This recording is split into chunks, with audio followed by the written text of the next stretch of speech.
महाराज की जय, गणेश महाराज की जय, गणेश महाराज की। స్వామివారు ఎట్లా ఉన్నారు?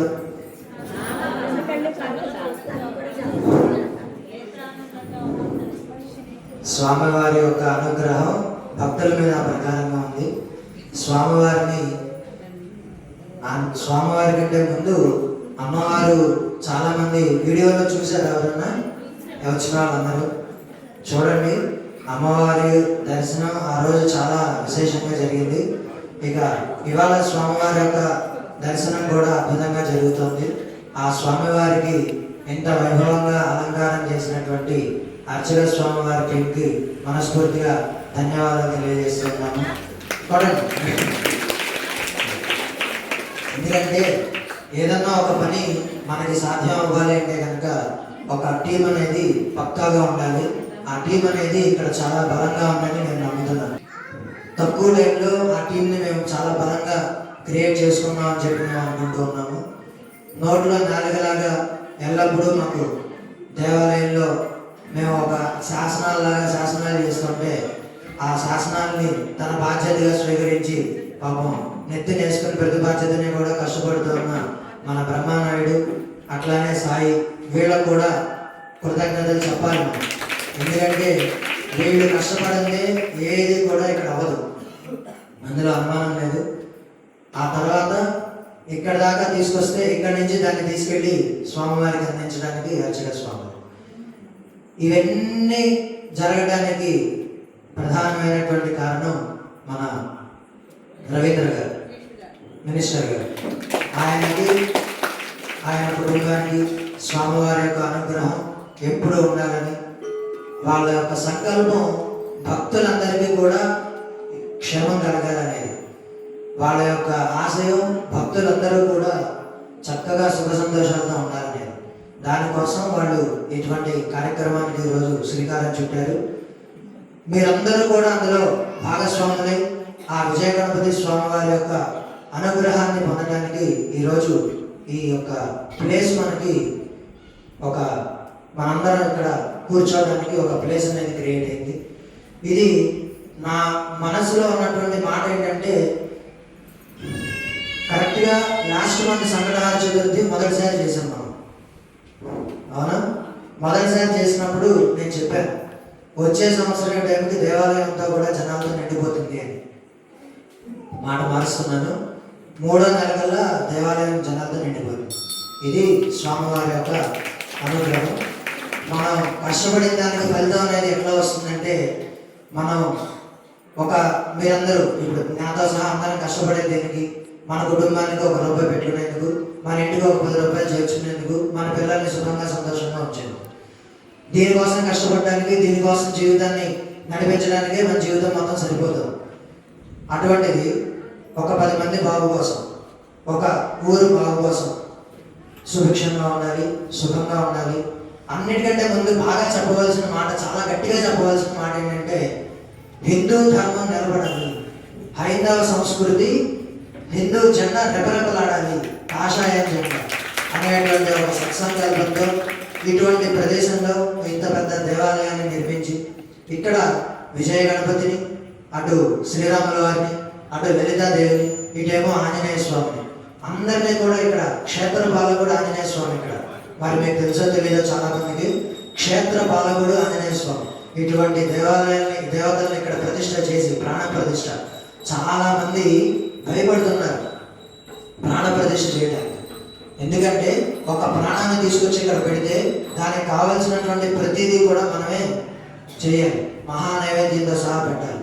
అది డబ్బులు లేక, ఆరోగ్యం లేక ఇవన్నీ కాదు. ఆ టైంకి స్వామివారికి అక్కడ ప్రాతకాలార్చన అవ్వాలి, మహానైవేద్యం అవ్వాలి, సాయంకాలం పూజ అవ్వాలి. ఇటువంటివన్నీ కూడా చేయాలి అంటే కనుక ఇవన్నీ మీకు ఎందుకు చెప్తున్నానంటే, నేను మెయిన్గా మీరందరికీ తెలియాలి, ఒక రకమైనటువంటి చైతన్యం కలగాలి. మీరు భక్తులందరికీ కూడా భగవంతుడి దగ్గరికి తీసుకొచ్చేటువంటి వరకే మా ప్రయత్నం.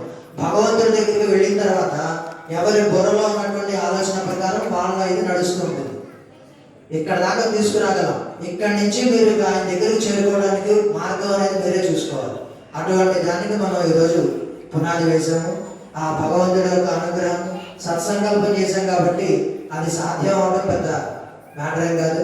అన్ని రకాల మనకి సహాయ సహకారాలు అందించేటువంటి కమిటీ మెంబర్లు, దేవాలయ ప్రతిష్ఠ చేసిన వాళ్ళు ఉన్నారు, పనిచేసేందుకు అర్చక స్వాములు ఉన్నారు, పక్క నుంచి సహాయం అందించేందుకు మేమున్నాం.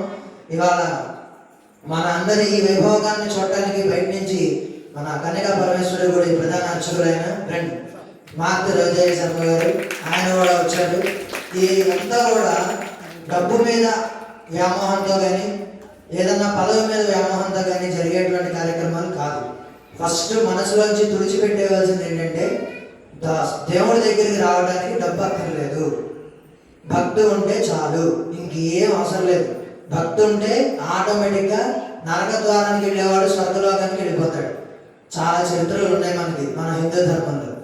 అటువంటి దాన్ని మీరు గుర్తుంచుకోండి. ఆ స్వామివారి యొక్క అనుగ్రహాన్ని పొందడానికి మీ వంతు ప్రయత్నం చేయండి.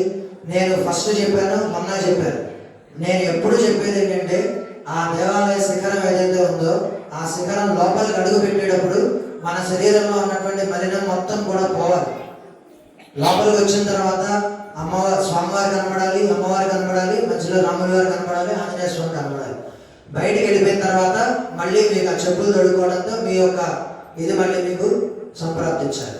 ఎందుకు సంప్రాప్తించాలంటే మనం మనుషులు పాప కర్మలన్నీ అనుభవించడం కోసం మనం పుట్టాం. పూర్వజన్మలో చేసిన కర్మంతా కూడా మనం అనుభవించాలి. మరి ఇప్పుడు ఈ పూజలు ఎందుకండి అంటే ప్రక్షాళన కోసం. చేసుకున్నటువంటి కర్మ చాలా ఘోరంగా భయంకరంగా ఉందనుకోండి, దాని నుంచి బయటపడటం కోసం తల తెగిపడాల్సింది కాలు గోరు విరిగి అక్కడ పడుతుంది ఆ స్వామివారి అనుగ్రహం ఉంటే కనుక. సో భక్తులందరికీ కూడా నేను చెప్పదలుచుకుంది ఏంటంటే గుళ్ళోకి వచ్చిన దగ్గర నుంచి వెళ్ళేంత వరకు ఒక క్రమశిక్షణతో ఉండండి. నన్ను గురువు అనుకోండి, ఆయన గురువు అనుకోండి, మాతో పాటు వచ్చేటువంటి వాళ్ళు గురువు అనుకోండి. మాతో పాటు తిరిగే వాళ్ళు ఎవరు కూడా ఒక రకమైనటువంటి దేన్ని కూడా ఆశించేటువంటి వాళ్ళు కాదు. అందరూ కూడా భగవంతుడి మీద ప్రేమతో ఉన్నవాళ్ళు, భగవంతుడిని మీ అందరికీ అందించాలనేటువంటి కోరికతో ఉన్నవాళ్ళే మాతో పాటు ఉండేటువంటి వాళ్ళందరూ కూడా. కాబట్టి మీరు కూడా మాతో పాటు ఉండాలి, మన అందరం కలిసి గుళ్ళో పూజ చేసుకోవాలంటే మీరు క్రమశిక్షణతో ఉండడం చాలా అవసరం. ఏదన్నా పూజ చేసేటప్పుడు వాయిద్యాలు వేస్తాం, వాయిద్యాలు ఉన్నాయి దేవాలయంలో, స్వయంగా వాయిద్యాలు వాయించి దేవుడికి హారతిస్తాం, అదొక రకం. మంత్రపూర్వకంగా హారతిస్తాం, అదొక రకం. పాటల పూర్వకంగా హారతిస్తాం, ఇప్పుడు మనం ఇచ్చాం, అదొక రకం. దేవుణ్ణి పొందడానికి అనేక రకాలైనటువంటి మార్గాలు ఉన్నాయి. అవన్నీ కూడా మేము మీకు చూపిస్తాం. అన్నీ మీరు కళతో చూసి నేత్రానందాన్ని పొందాలి. వచ్చే నెల సంకటహార చతుర్థి సమయానికి భక్తులందరూ కూడా మళ్ళీ ఇక్కడ చేరుకొని ఏం తలుగుతున్నారండి, మధ్యలో లేవా పూజలు మీరు నిండిపోతారు. ఇది ఈ నిండిపోతారనేది పక్క, కానీ మధ్యలో ఇంకా పూజలు ఏం లేవా గుళ్ళో చెప్పాలి. మీరు మాట్లాడేటప్పుడు అది చెప్తారు. అర్చక స్వాముల వారు గ్రూపులో పెడతారు. మీరు జనాలు మీరు ఏంటంటే రోజు కుదిరినప్పుడు స్నానం చేసి పరిశుద్ధంగా ఉన్నాం అనుకున్నప్పుడు గుళ్ళోకి రావడం అలవాటు చేసుకో. లేదు వచ్చి ఒకళ్ళు ఉన్నారనుకో, వాళ్ళు ఈ విషయాన్ని తీసుకెళ్ళి పక్కన వాళ్ళకి చెప్పండి. అప్పుడు ఏమవుతుంది, ఫలానా ఈ గుళ్ళో ఫలానా కార్యక్రమం జరుగుతుంది అనేది 10 మందికి తెలుస్తుంది. అఫ్ కోర్స్ ప్రతి నెల జరిగేది అందరికీ తెలుసు, అది క్లారిటీ ఉంది.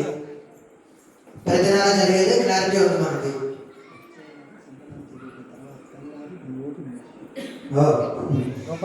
వచ్చే నెల సంకటహార చతుర్థి, అది కరెక్టే. వచ్చే నెల సంకటహార చతుర్థికి గోపురం కూడా ఓపెన్ చేస్తారట. సంకటహార చతుర్థి తర్వాత రోజు, ఇవాళ సంకటహార చతుర్థి పూజ అయితే తర్వాత రోజే ఆ గోపురం మార్చి 8వ తారీఖు. ఆ తర్వాత మళ్ళీ రాముల వారి కళ్యాణం, అది అన్నీ కూడా ఒక అద్భుతమైనటువంటి ఘట్టాలే మనకి ఇప్పుడు మన కళ్ళ ముందన్నీ కనబడుతున్నాయి. పౌర్ణమి రోజు అమ్మవారికి అభిషేకం, హోమం, సాయంకాలం కుంకుమ పూజలు, తర్వాత మధ్యలో ఈ శిఖర ప్రతిష్ట, ఆ తర్వాత మళ్ళీ మనకి సంకటహార చతుర్థి తర్వాత అన్నారుగా, సంకటహార చతుర్థి తర్వాతే మనది అమావాస్య రోజు ఆంజనేయ స్వామి. అటువంటి ఆంజనేయ స్వామి వారికి అమావాస్య రోజు సింధూరంతో అభిషేకం. అది అక్కడ స్వామివారికి జరుగుతుంది.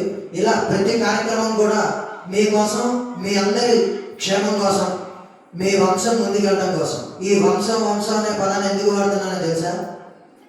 తెలియదా? వంశాలన్నీ కూడా భ్రష్టు పట్టిపోతున్నాయి. ఎట్లా భ్రష్టు పట్టిపోతున్నాయి? అవేం కాదు, అది మైకులో చెప్పగలిగింది కాదు, అది మనసులో తెలిసిన వాళ్ళకి తెలుస్తుంది. వంశం భ్రష్టు పట్టకుండా ఉండాలి అంటే కనుక మన హైందవ ధర్మం గురించి మనం మన పిల్లలకి చెప్పాలి. వాళ్ళు చెప్పినప్పుడు వాళ్ళు విన్నదే వాళ్ళ మైండ్లో సేవ్ అయిపోతుంది. ఆటోమేటిక్గా దేవాలయాల మీద, పాడైపోయిన జీర్ణం అయిపోయినటువంటి దేవాలయాల మీద బలం పెరుగుతుంది. అప్పుడే హిందూ ధర్మం నిలబడుతుంది. అది మీరు చేయాలి. ఆటోమేటిక్గా మీరు కనుక చేయకపోతే వంశం అంతా కూడా పాడైపోతుంది. ఈ మాగంటి వాళ్ళు, లేకపోతే కొల్లు వాళ్ళు, లేకపోతే వీరుపట్ల వాళ్ళు, విష్ణుపట్ల వాళ్ళు, ఇలాంటివన్నీ కూడా నిలబడుతున్నాయంటే కనుక వాళ్ళు వాళ్ళ తర్వాత తరానికి దీన్ని అందజేస్తున్నారు, దీని యొక్క గొప్పతనాన్ని చెప్తున్నారు. అలా మీరు కనుక మీ తర్వాత తరానికి చెప్పకపోతే ఈ హిందూ మతానికి సంబంధించింది రాబోయే రోజుల్లో ఉండదు. దానికోసం కూడా మీరు పాటుపడాలి. ఆ హిందూ మతం మనం ఏదైతే పుట్టామో ఆ మతం యొక్క గొప్పతనాన్ని మొత్తం ఊరంతా చెప్పక్కర్లా, మన పిల్లలకి చెప్పగలిగేది చాలు. మనం ఆటోమేటిక్గా ఊరందరికీ వెళ్ళిపోతుంది. అదే పరిస్థితి. సో భక్తులందరూ కూడా దీన్ని గమనించండి. క్రమశిక్షణ అనేది చాలా ఇంపార్టెంట్. చాలా మంది క్రమశిక్షణగా ఉంటున్నారు, ఇంకా క్రమశిక్షణగా మారాలి. మీరు ప్రిపేర్డ్గా ఉంటే అన్నీ రెడీ అయిపోతాయి. మీరు కనుక ప్రిపేర్డ్గా లేకపోతే ఏది కూడా జరగదు. సో ఇవాళ మనం ఎన్నోసారి సంగ్రహాలు చదువు చేసుకున్నాం, గట్టిగా చెప్పాలి. మీకోసం స్వామివారి అలంకారం చేసి ఆ స్వామివారిని మీ అందరికీ చూపించినందుకైనా సరే మీరు చాలా గట్టిగా చెప్పాలి. రెండో సంగ్రహాల చతుర్థి చేసుకున్నాం. మూడో సంగ్రహాల చతుర్థి మార్చి నెలలో పడుతుంది. దానికి సంబంధించినటువంటి అప్డేట్లన్నీ కూడా మీకు మీ అర్చక స్వామి వారు ఇస్తారు. ప్రతి అప్డేట్ని కూడా ఫాలో అవ్వండి. చక్కగా గ్రూప్ ఉంది, గ్రూప్లో కూడా జాయిన్ అవ్వండి. దేవాలయానికి రాలేనటువంటి వాళ్ళకి అది బాగా యూజ్ అవుతుంది. ప్రతిరోజు రావాలంటే కష్టం కదా, కష్టమేనా? కష్టమే, బాధ్యతలు చూసుకోవాలి కదా. అయినా సరే రావడానికి ప్రయత్నం చేయండి. స్వామివారి యొక్క అనుగ్రహాన్ని పొందండి. సర్వే జనా సుఖినో భవంతు. రెండవ సంకటహార చతుర్థి అద్భుతమైనటువంటి స్వామివారి యొక్క అనుగ్రహంతో, మీ అందరి సహాయ సహకారాలతో ఈ యొక్క కార్యక్రమాన్ని మనం ముగిస్తూ ఉన్నాము.